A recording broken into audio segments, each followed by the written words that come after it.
Efemizin qonağı Azərbaycan Qiymətləndiricilər Cəmiyyətinin sədri, iqtisadiyyat məsələləri üzrə ekspert Vüqar bəy Oruc. Vüqar bəy, gələn il üçün maaş və pensiyalar artımı gözlənilmir. Ancaq vergilər artır. Burada məqsəd nədir? Ümumiyyətlə, vergilərin artmasına səbəb nədir?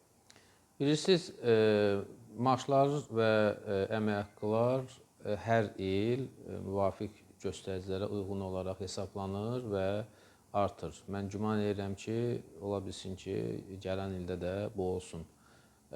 Vergilərə gəlincə isə, vergi siyasətində hal-hazırda optimallaşdırma prosesləri həyata keçirilir və müəyyən, belə deyək ki, istiqamətlərdə həm əmək haqqılardan və gəlirlərdən, vergilərdə və digər istiqamətlərdə bilirsiniz, daşınmaz əmlakın kirayəsindən də hal-hazırda vergilərdə müvafiq dəyişikliklər baş verib. Bütün bunlar ona görə həyata keçirilir ki, ölkədə vergi sistemi daha da təkmilləşdirilsin. Çünki Azərbaycan dövləti bildiyimiz kimi yeni yaranmış dövlətdir. Bütün istiqamətdə quruculuq işləri həyata keçirilir və iqtisadi formatda da vergilər bilirsiniz ki, əsas önəmli istiqamətlərdən biri kimidir. Yəni, vergi əslində dövlətin fəaliyyəti, dövlətin strukturlarının çalışması, ümumiyyətlə dövlətin var olması üçün önəmli istiqamətdir. Bu baxımdan vergi istiqamətində islahatların aparılması çox böyük əhəmiyyət kəsb eləyir. Gördüyünüz kimi, bir istiqamətdə vergilər artırıldıqda, digər istiqamətdə bu vergilər azaldılır. Örnəyin isə misal çəkim, daşınmaz əmlakın fiziki şəxslər tərəfindən kirayəyə verilməsində əvvəllər 14% vergilər tutulurdu. İndi isə ödəmə mənbəyindən vergi 10%-ə endirilib. Hələ belə bir təkliflərimiz də var ki, bu vergi məbləği faiz olaraq biraz da endirilsin ki, vətəndaşlar kirayə münasibətlərinin rəsmiləşdirilməsinə maraqlı olsunlar.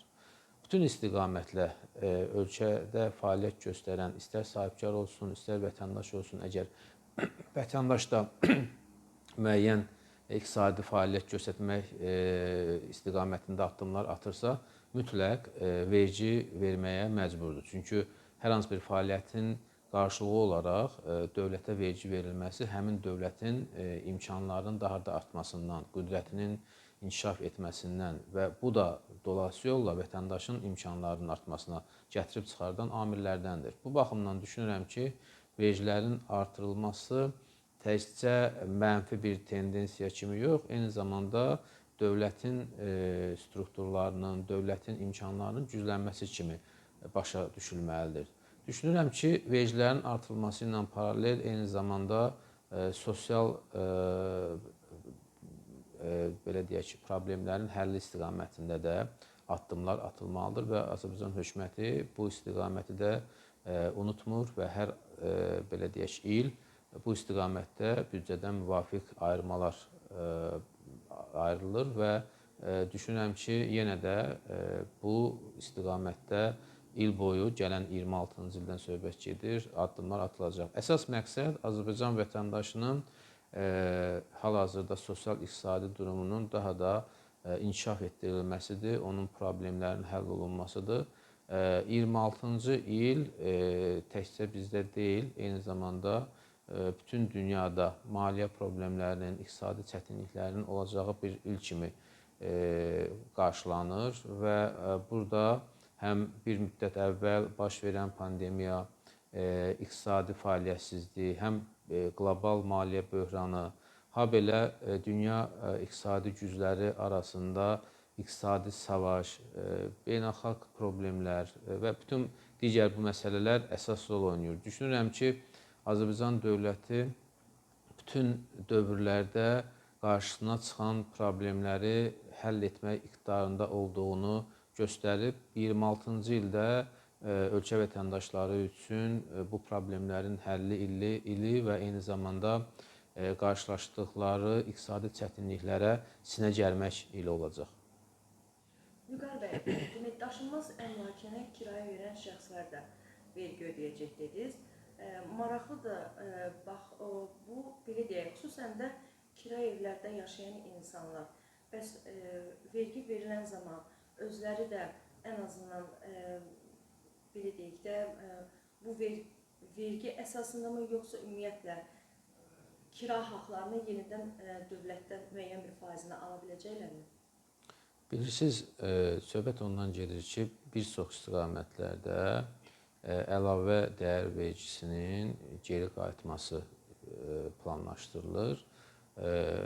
Təbii ki, kirayə münasibətləri əlavə dəyər vergisi tələb edən münasibət deyil. Bu, fiziki şəxslər arasında onların belə deyək, əmlaklarının kirayə verilməsi ilə bağlı bir münasibətdir.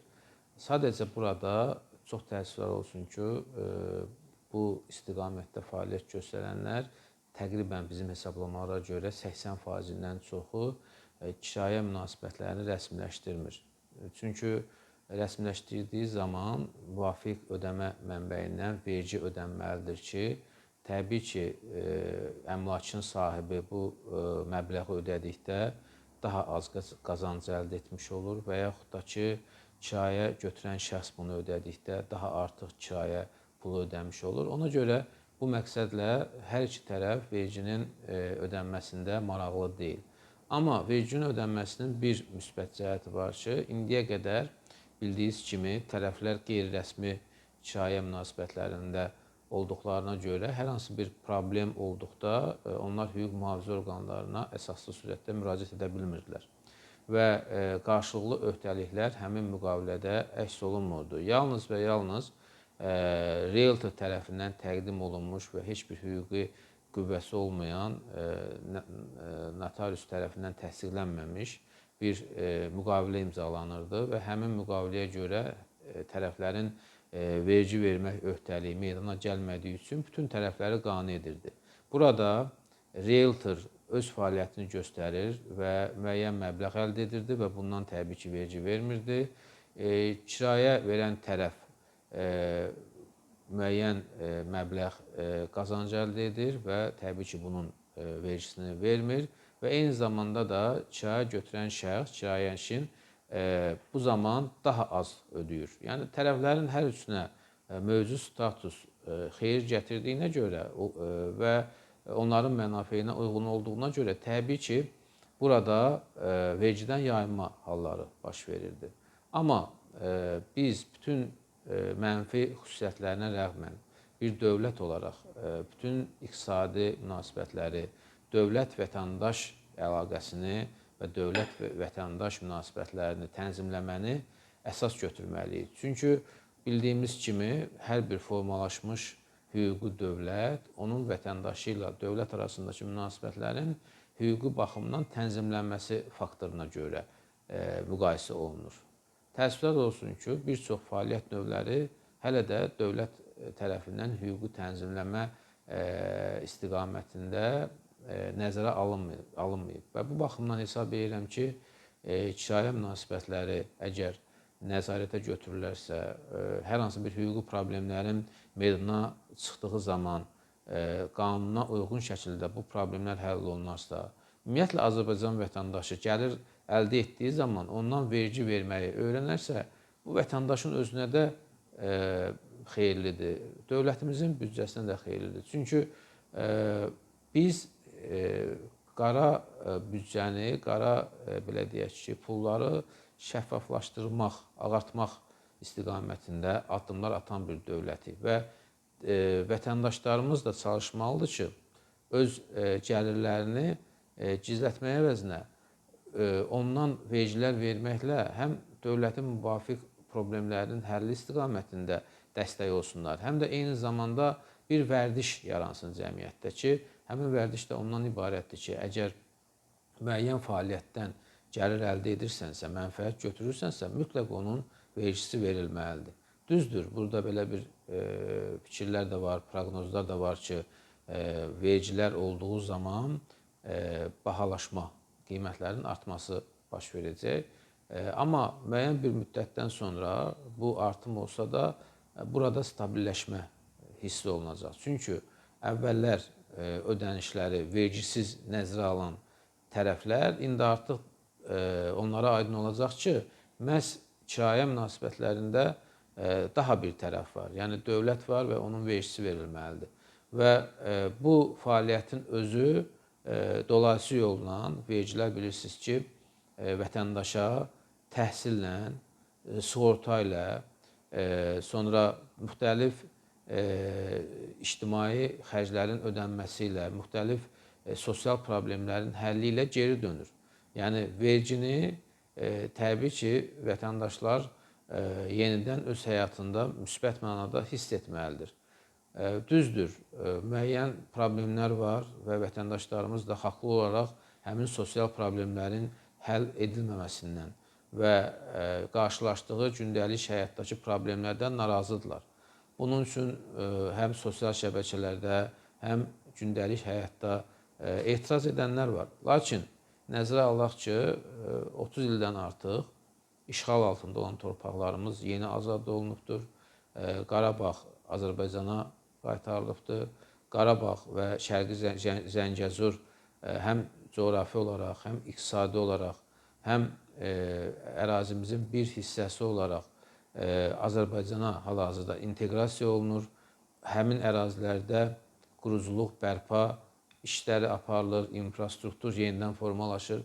Yəni, büdcənin bu qədər xərcləri olduğu bir vaxtda qarşılaşdığımız sosial problemlərin daha çox olması təbiidir. Vaxtilə torpaqlarımız azad olunmamış belə bir fikir var idi ki, xalq arasında da çox tez-tez təkrarlanırdı ki, biz ac qalarıq, susuz qalarıq, ancaq Qarabağı vermərik. Belə bir fikirlər var idi. Bugün çox şükürlər olsun ki, Qarabağı almışıq və şükürlər olsun ki, ac, susuz deyilik. Amma müəyyən problemlər var ki, o problemlərin həlli zəruridir və o problemlər Azərbaycan hökuməti tərəfindən həll olunacaq və olunmalıdır da. Sadəcə, hökumət də öz gündəlik siyasətində atdığı addımlarda, etdiyi islahatlarda vətəndaşların sosial-iqtisadi durumunu nəzərə almalıdır. Regionlar inkişaf etdirilməlidir.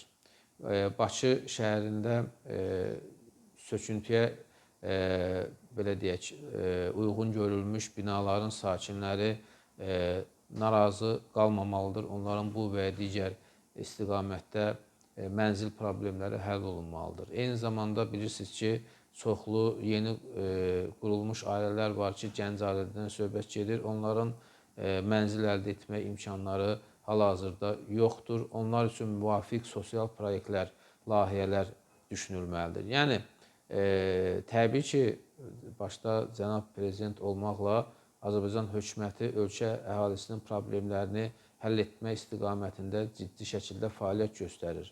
Və təbii ki, bu fəaliyyət yerlərdəki məmurlar tərəfindən də nəzərə alınmalıdır və bugün Azərbaycan regionlarında, bölgələrində fəaliyyət göstərən, idarə edən məmurların ilk tapşırığı, ilk məqsədi o olmalıdır ki, rəhbərlik etdiyi qurumların, rəhbərlik etdiyi, belə deyək, idarə etdiyi strukturların bütün fəaliyyəti xalqın, vətəndaşların problemlərinin həllinə yönəldirsin.